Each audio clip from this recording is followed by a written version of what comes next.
Welcome back to the Gallagher Shots YouTube channel. This is the final ExtraTyne as we dissect a mammoth of a game between Brighton Hove Albion and Newcastle United.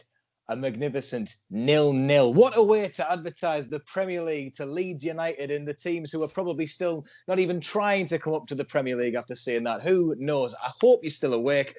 We are just a few espressos going around here. But today I'm joined once again by Ketch. Thank you so much for popping on.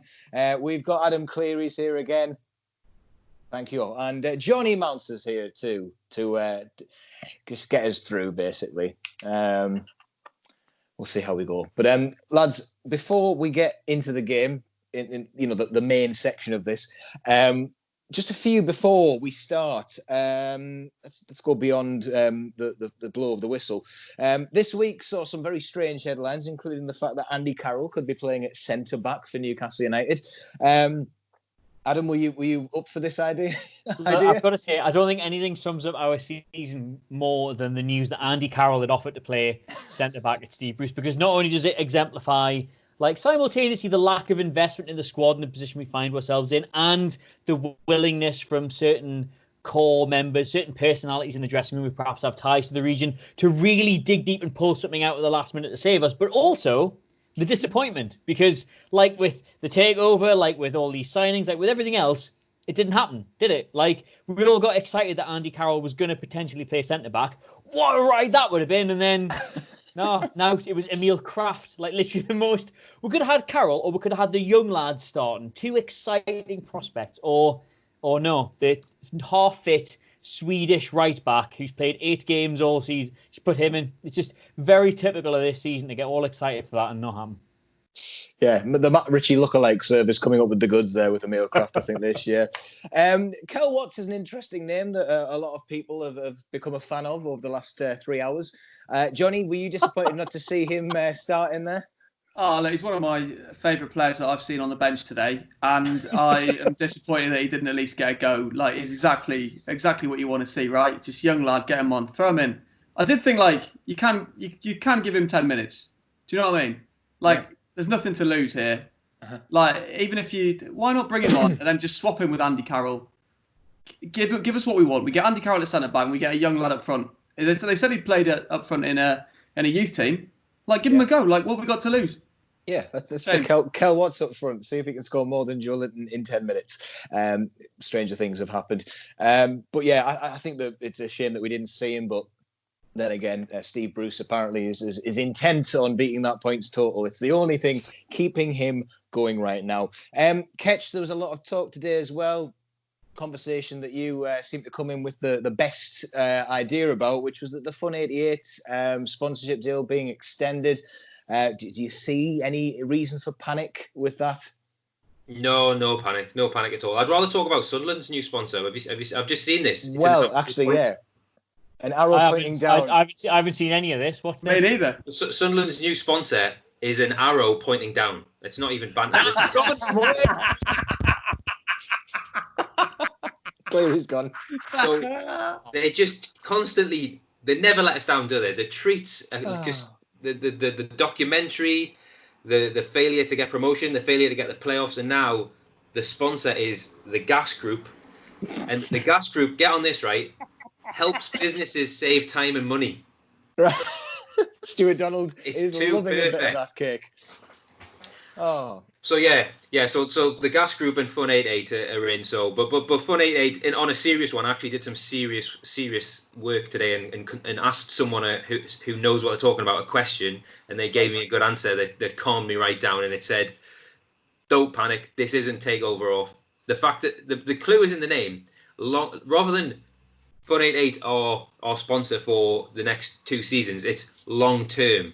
So never do you hear of a sponsorship deal that isn't given a specific number of years. It's incredibly rare. I don't even think you could find an example. So it's basically a month by month deal, and it was probably literally the final day before they had to print the shirts. There's a new shirt that probably has to come out. The players will probably be playing in it on Sunday. So it's probably the very final day, and they've thought, right, this is it. Fun 88 are the sponsor. But I also heard a bit of ITK. It was done in February, so it was always going to be Fun 88, but it'll be full of clauses. they'll probably be downgraded to betting partner, and there'll be a termination clause. So it's watertight, and if anything, I think it confirms the takeover's on. So happy days, lads. There we are. Well, Ketch, I was just thinking, actually, the first time that we actually spoke on this, it was the Sheffield United game, and back then we were still waiting for it. So here we are, 9 games later, is it? Oh my Lord, it's it drags on. But end of the season surely is going to be something good for everyone, whether it's takeover related or for those who just really are sick of all of these games now. Let's get into it then. Interesting lineup. Were you impressed with the choices with that one, Adam?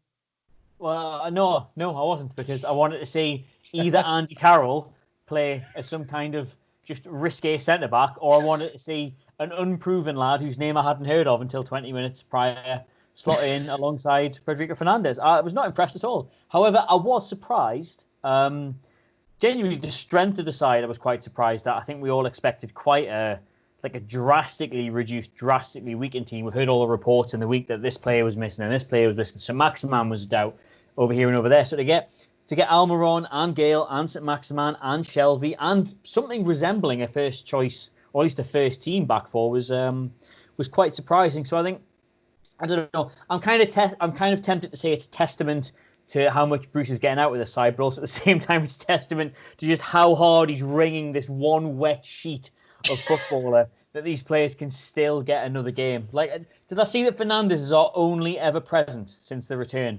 I think so, yeah. Project Restart. The man is 48. Like, Jesus God. Like, he just refuses to let anybody have a rest. Like, I think we noticed, didn't we? Because we came back, beat Sheffield United 3-0 and thought, hey, we look all right here. And as every game's gone on, we thought, they look tired. And I just thought today it was Brighton were there for the taking. Genuinely there for the taking, but we look exhausted, every single one of them. Yeah, I think they're being topped up with WD-40 during the breaks and stuff like that. Is Fernandez, certainly. Jonny, we did see St Maximan come in there. Do you think that he was the only way that we were going to get anything against Brighton? I mean, often he is. The only way not only do we ever get anything, but the only way we ever look exciting or interesting or worth watching. I think, like today, there was that moment he sort of got the ball on the edge of the box, sized up Lewis Dunk, and then just didn't go for him. And you're thinking, hang on, we're so used to seeing him just go for that and like terrify defenders. And I thought Lewis Dunk must be absolutely laughing here, just thinking, I just absolutely let off. He's probably had nightmares last night about coming up against St Maximan. He's just let him go. I think, and it probably says, he must be knackered.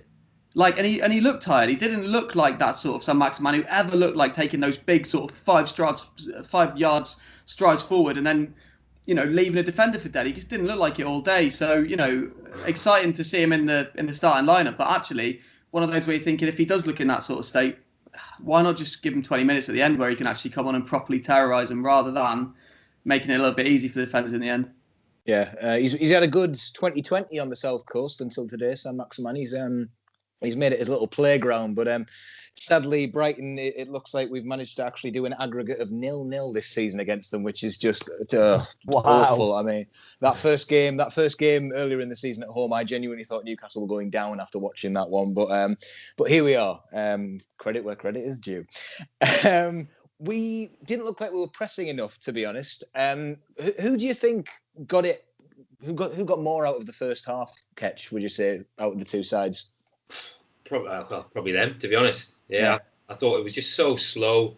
There's no intensity, just boring. And credit to Bruce. Credit to Bruce for being boring. I think this season DVD. If it's not called credit to Bruce, somebody's missing a trick. So that's what I want to see. Credit to Bruce when we're crap. Credit to Bruce when we're winning. It was just there's nothing to play for. It's fulfilling fixtures. It was a struggle to watch it. First half, they probably shaded it. Second half, maybe we shaded it. But there's two teams who can't score and didn't need to win. There was nothing there was no carrot there for Brighton to win to stay up, for us to nudge Europe. There's just nothing on the table there, and it told in the play. It was just pedestrian. Yeah. I think if anyone's going to try and do it, you can still get the photos on credit cards. If someone's going to get Steve Bruce on there, that is just it has to be done. Why is that in the club shop? Ashley's dropping the ball. It should be in the club shop. God, the loans on it and the extras and interest would be absolutely horrendous, wouldn't it? I don't want to think about it. We saw a few scuffles in the first half. Adam, I would like to leave the honours to you to give us the quote of the season from Matt Ritchie, if you know it. How have you given that, you wee dick? Which I want to pull up for a number of reasons, right? Right. Not only was that massively misquoted on Twitter as you wee prick, which is obviously the more traditional Scottish parlance, but Kevin Bridges. Richie's from Somerset or somewhere like that. And he's played about 12 games for Scotland, so I don't know quite what impression that like Charlie Mulgrew's made on him that he somehow adopted. How have you given that, you wee dick? As his like go-to thing. Like the man from like way down the south of England, and yet somehow that's what he says. I don't understand it. It was correct.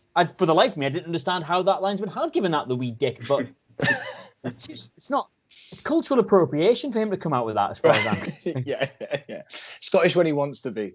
But I mean, do you know when Arteta was speaking, in multiple languages, maybe the linesman was the linesman Scottish? Right. Yeah, another one for the club shop. We can have Scottish Richie mascots, You squeeze him and he says his quote. It's just one of those for the history books now. Low-hanging fruit. It's just, come on, Mike, let's monetize this. I know. This is where he gets his ideas. If Mike actually watches this, then I will be gobsmacked. But would we all honestly break the Sports Direct boycott for one T-shirt, Puma sponsored, that said, "How have you given that, you wee dick?" Yes, I'd find it hard not to. I think I would. I'd love to pretend I was above it, but I don't think I am. But to be fair, if we're going to talk about, Matt Ritchie and decisions, like, I felt like he got away with what was almost certainly a penalty if Maupay went down. I would genuinely opine, how's he got away with that, you wee dick? Oh, I love it. I think that quote is up there with Steve Bruce in the Arsenal game with "What the fuck's going on?" It's up there with "Shut your noise, fucking old cunt." Oh God! And they say we've got nothing to smile about. Yeah, happy memories of that day where Jethro Willems got super glued to one part of the pitch. It was quite something, that one. I don't know about you, but it looked like that the first half had a decent finish. Ketch, did you think that we looked like we were starting to press at that point? Just by the end of it, Shelby was kind of coming in with his weird things where he tends to clear the ball by turning around on the spot and just firing it in any direction in the hope it'll reach Miguel Almiron. Shelby's whole attitude is incredible, really. The way he goes about it, it's like everything is beneath him, and I should not be here. I should be, lifting the trophy on Sunday with Liverpool, and and he just can't be arsed, and he looks down on everyone around him. He should be a beast every game, and he isn't, and it's a crying shame. And I think he's only got himself to blame. That's my takeaway from. I would Shelby. love it. But the players are knackered. They can't press. And if Bruce is going to introduce a pressing system, that'll be like his 7th system of the season. And it's just the last thing that the players need to do. It was like a 5-3-2 today. And at least there was a bit of balance about it. Double wing backs. He's a pioneer, Brucey. It's incredible. Never mind overlapping centre halves, Chris Wilder. We got 4 wing backs on the pitch. So it was balanced in that respect, but it's just hard for either team to get anything going. And there's 2 teams that couldn't finish, so 0-0 was the obvious shout. Yeah, I've got wonderful visions of John Shelby doing a John Terry with the Liverpool team on Wednesday night, I think, isn't it? All right, lads, remember me, lads, remember me. Little John Joe come up there and have a little kiss of the old show. Hey, remember me? Yeah, I played for you at St James's once. Come on, let's get the band back together. In we all go. Carol will turn up as well. Saying I started this transformation of this team. Let's get them all in. Manquillo will try and pretend he's Arbeloa. Yeah, Spanish player just in there. Was there a Pellegrini who played for Liverpool at one point? Well, there you go. Manquillo's got that one. He'll probably get the shirt printed. We can get that sorted with the fun 88 in the front. Yeah, it was a disappointing first half. A lot of people saying that they did pack it in. Johnny, you turned to your slug pellets, not on yourself. You just you actually started putting them out for the slugs. We didn't really see much, but then in the second half, it all changed, and Martin Dubravka put a cap on. What do we make of that, Johnny? Oh, look, again, why is that not in the club shop? Why haven't we got Dubravka hats? Like, we need to get this sorted. I mean, hashtag hats. That's what look, Dubravka at this stage can pretty much do what he wants in my eyes. Like, if he came out wearing one of those Jester's hats, I'll be up for it. Yeah. Like, why not? Like, he's kept us in so many games this season. Like, I don't care what the bloke does. Like, yeah. I mean, fair play to him. Like, and he did make a cracking save in the second half as well. And yeah, it's moments like that where they always say our keepers and concentration, and yeah, that's what keeps you in a game. And he's class. Yeah, I'm not sure if I would have preferred like maybe a Stetson or one of the Beefeater hats, perhaps. Just like, but I'd like if Martin Dubravka just in his net, he's got like a collection of them, and then just to mess up Sky's continuity, just keeps putting a different one on each time. I would love to see that. Dubravka looked amazing in his black goalies kit, though. Wouldn't you say, Ketch, as a connoisseur of these? I think that's a keeper, literally. Yeah, and he's European, so he can do the short sleeves, and we won't ask any questions. But yeah, the cap was. I think he's the first keeper since 1998 to wear a cap in a professional match. And I'm a huge fan of 1990s football, and it was just honestly I was emotional with it when I saw him produce it, and it wasn't even sunny, and he just kept on. I was like, this is fantastic. Like on the last day of school when you get the gold fancy dress. Yeah. They should be, accessorizing like that, and yeah, fair play to the lad. It was something. I don't know why keepers don't wear caps anymore. It looks weird. We quickly got used to Petr Cech wearing a skull cap, but to see a baseball cap come out was superb. Yeah, I think the one thing that we really want to see next is the Gaber Corrali joggers that we get in the winter time. That Dubravka starts coming out in trousers because he forgot his shorts at home or something like that. Second half was I mean, it didn't really get off too much, but people said that we looked a bit better when we came out. Would you agree, Adam? I thought we looked a lot better when we came out, actually. I'm very disappointed to get asked the serious football question. Sorry. And not the, as the resident goalkeeper here at Gallagher Shots, to not get asked the benefits of wearing a cap, which I think, personally, should never have gone away in football. The difference that can make is just, well, that's between me, Martin Dubravka, and presumably David Priest when he gets on Twitter later on. But I thought we came out much better in the second half.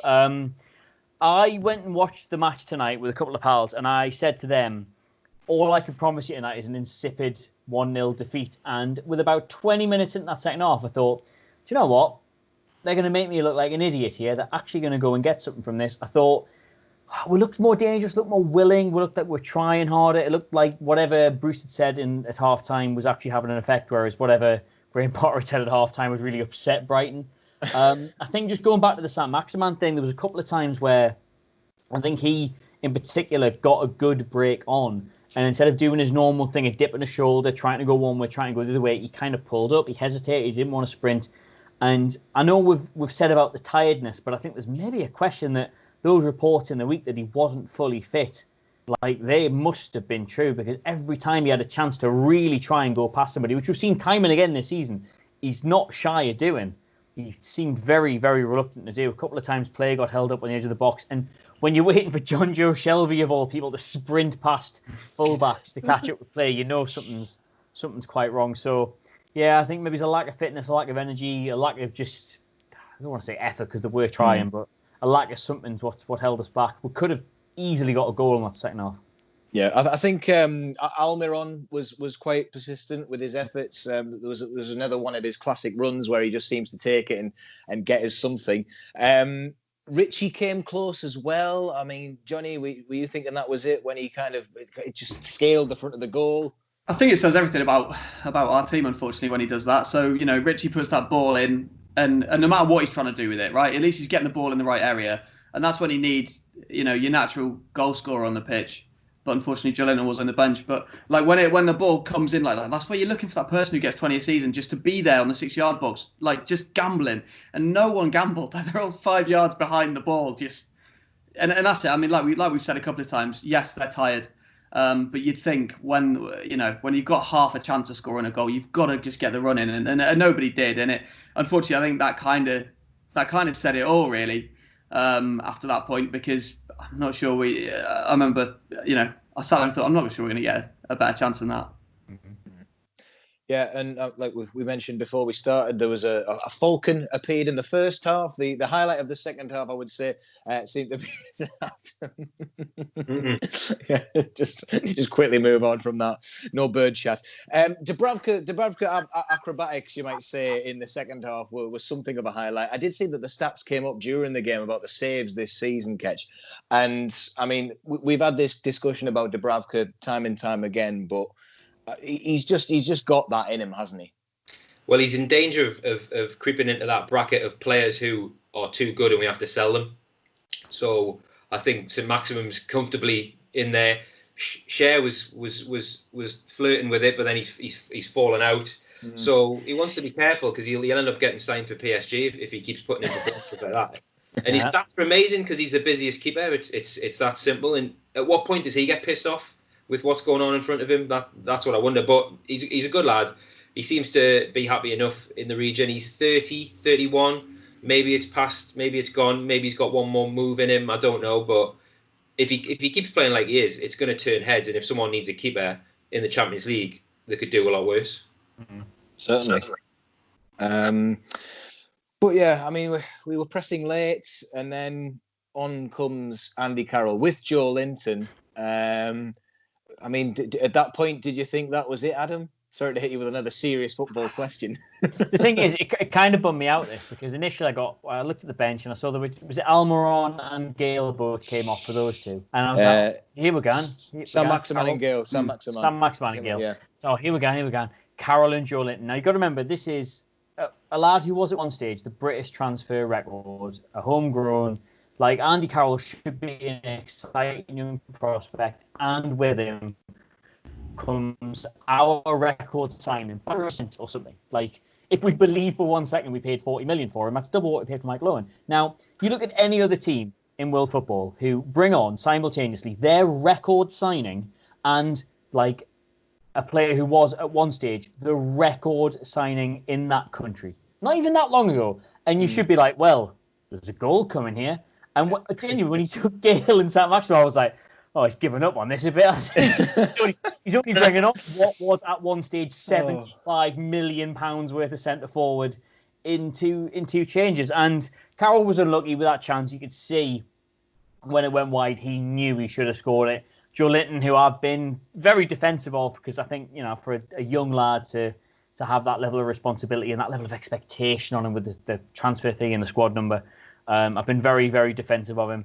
Just neither of them two coming on filled me with any confidence whatsoever. When you have to think about, like, statistically what those two players should represent for this club, that's incredible, isn't it? Like, can you imagine Barcelona brought on their record transfer and someone who was formerly the most expensive Spanish player of all time? You imagine that? And they're like, oh, well, here we go. He's given up on this then. 0-0 at home to Valadois. Just on that though, the Carroll coming on at that stage we had Dunk, Dan Burn, and then Shane Duffy came on, and Carroll with balls going into the box. That is elite aerial Premier League soccer. Like, that doesn't get better than that. I was Glenn Murray came on at the same time. And then Murray came on. Then Joe Linton had no interest in getting involved at all in the aerial. He was just hugging the left touchline like, I am not going anywhere near that. And I was like, let's just get balls in the box. It's going to be fun to watch. And it was really fun, aggressive. The three biggest centre halves in the league versus Carroll, who loves to put himself about. I thought that was interesting, at least. And Carroll should have probably nicked it at the end. Yeah, football should be. Yeah, the good old days. Passing rubbish. Like, in the Conference North. Yeah. No, but there's a thing that's been doing my head in. It's been doing my head in all season. Like, why did it take so long? Like, why did it take so long? In a game where you can see, like, I thought we were panicky on the ball. Like, every time the ball got to our back four, like, Fernandez was just pumping it. Just bang it. Literally, just like, that was his one idea. And when you win a game like that, whereas, like, clearly we didn't really have a midfield. We couldn't really keep the ball. So you're going to skip the midfield. Get Andy Carroll on early. Like, it's been annoying me all season. It's the first chance I've had to talk to anyone about it. I'm with you on Fernandes there, by the way. I've not seen Newcastle player pump anything like that since Kieran Dyer turned up in the Rio Ferdinand video. So. Bramble loved it. Bramble. Yeah, every single time Bramble. That's another lifetime ago, but yeah, I'm just getting nostalgic because of Dyer. That's fine. Souness was on. I nearly had a panic attack. Dyer on the commentary. Well, oh my god! I was going to get onto that, and I don't know who wants to take it. I don't know who wants to start. But can we please have any suggestions of what the hell Kieran Dyer's been drinking? Well, he hasn't been watching the toon, has he? He's not been watching football. So, and that's the mistake that McManaman made. He's looked at the table, looked at the points, and thought, oh, they must be happy. I'll say some positive things. So he's a victim of, it's pretty amateurish. I mean, I know. Should he be watching Newcastle? He is an ex-player and he's asked to do Sky Sports. Maybe he should be watching. Maybe he's not a Newcastle supporter, but maybe he knows he'll do a few games for us for Sky. But he hasn't watched any football if he's there sitting giving Steve Bruce credit to Bruce if he's, you know what I mean. Yeah. So well, what was it? It was the highest points tally ever, did he say? Which this from a man who's actively played in Europe for Newcastle United. Like his highlight came up the other day of him scoring in the yellow kit. Was it in Portugal or something? But it's like, where does it come from? Johnny, you just look gobsmacked with this. I mean, yeah. How hard did Bowyer hit him? I mean, look, I've never been a footballer at any decent level, but I can tell you about the teams that I've been in and how well they've done. I mean, it's easy because it's not very well, but that's not the point. Remembering's not impressive. It's your job, Kieran. Oh, it's worrying to say the least. The thing is about saying Kieran Dyer's obviously not been watching Newcastle. I can remember him getting assigned to the far post while playing for Newcastle and not even watching the games then. Yeah. It was that Messiah comment. Honestly, I can only go to a pub now with about 5 people in it, and yet still I wanted to throw me pint glass at the screen. Yeah.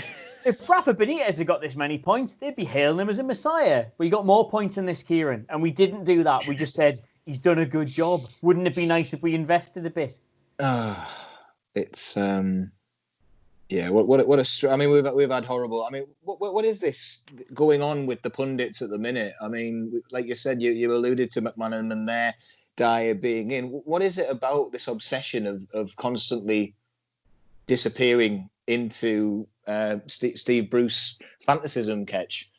It's just laziness. It's laziness. They haven't done any research. They haven't looked at fan groups, and they're just completely detached from the mood of the club, the pulse of the club. The only people who could really comment on that are the fans or the journalists who are writing articles about it every week and speaking to fans and trudging up and down the country to cover the games.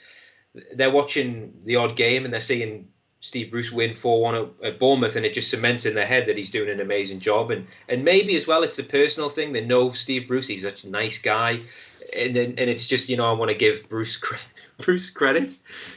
So it's just laziness, and it gets found out because of social media. It gets found out really, really quickly, and it exposes their own ignorance, and that's obviously not good for them. Yeah, it's weird. Weird how it goes on. Dare I ask for a star man? We normally try and pin down one player.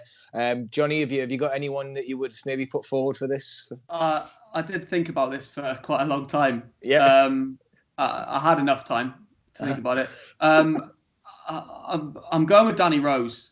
Right. I thought that his effort in the game for someone who, like I said, I mean, after 70 odd minutes, he looked broken, and like he didn't know what to do. But I thought for the first 70, he was sort of flying about. He was giving it a go. He tried to get up the pitch, even though he probably didn't have it in him. And on pure, A for effort, not much for the rest of it. But I thought, for me, like just the effort he was putting in.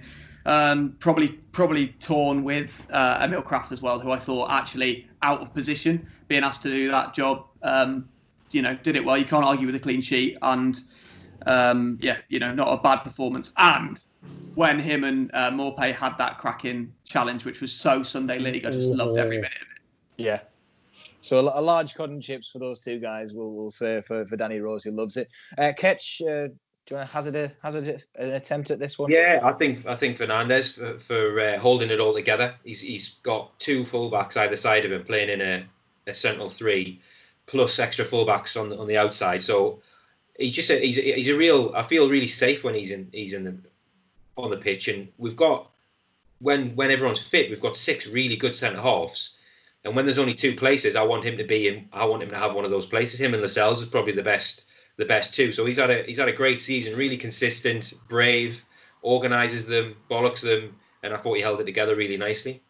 Yeah, I think there's certainly a case for Fernandez to possibly be player of the season. I mean, if it wasn't for the efforts of Saint-Maximin, I think Fernandez would definitely be in contention, just given the consistency that we've seen from him. Certainly in these Project Restart games. Adam, who do you want to go for? Genuinely, I find it difficult to look past Fernandez for that shout player of the season, purely because, again, at the age of 54, he's come in, he's played every single minute of the restart.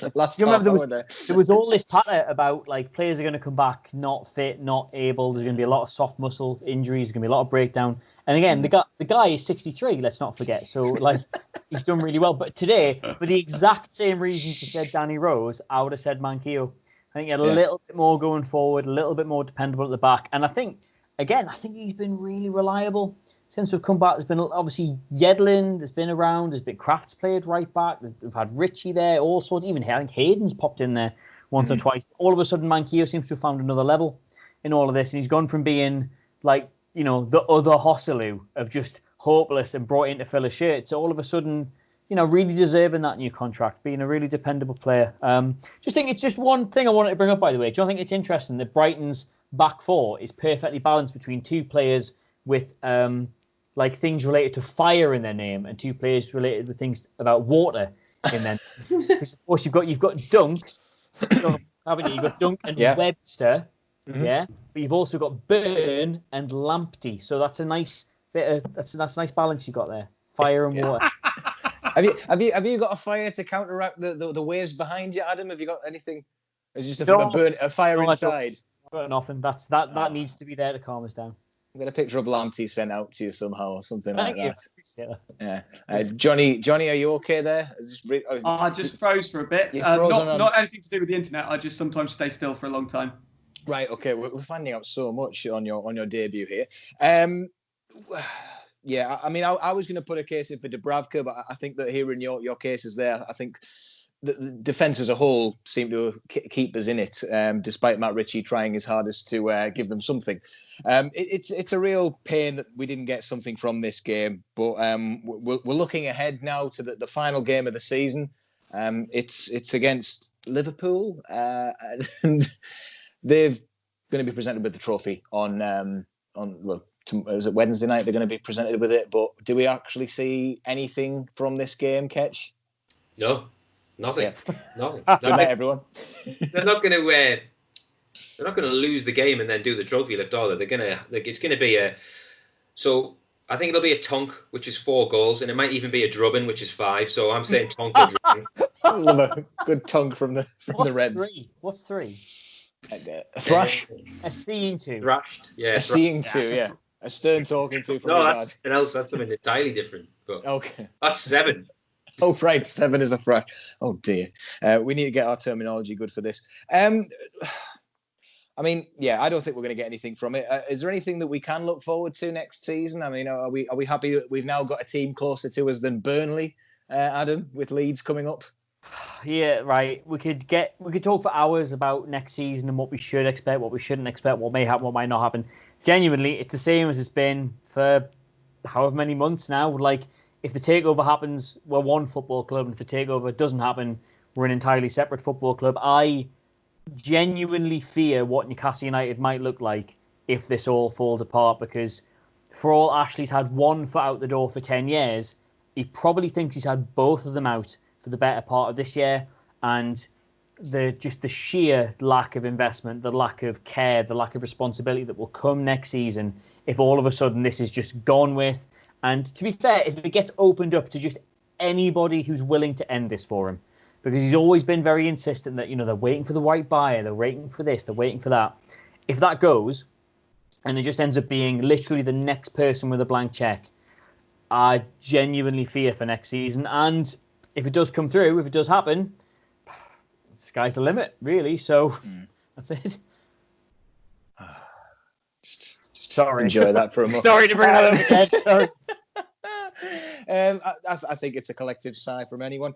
Ketch, do you see a point where this might actually get resolved, all this takeover chat? Do you like, we keep seeing separate dates, we see the stuff that's going on in Saudi Arabia, then we hear that they can't actually bid for any TV rights and things like that. So do you see when you reckon this might have a conclusion?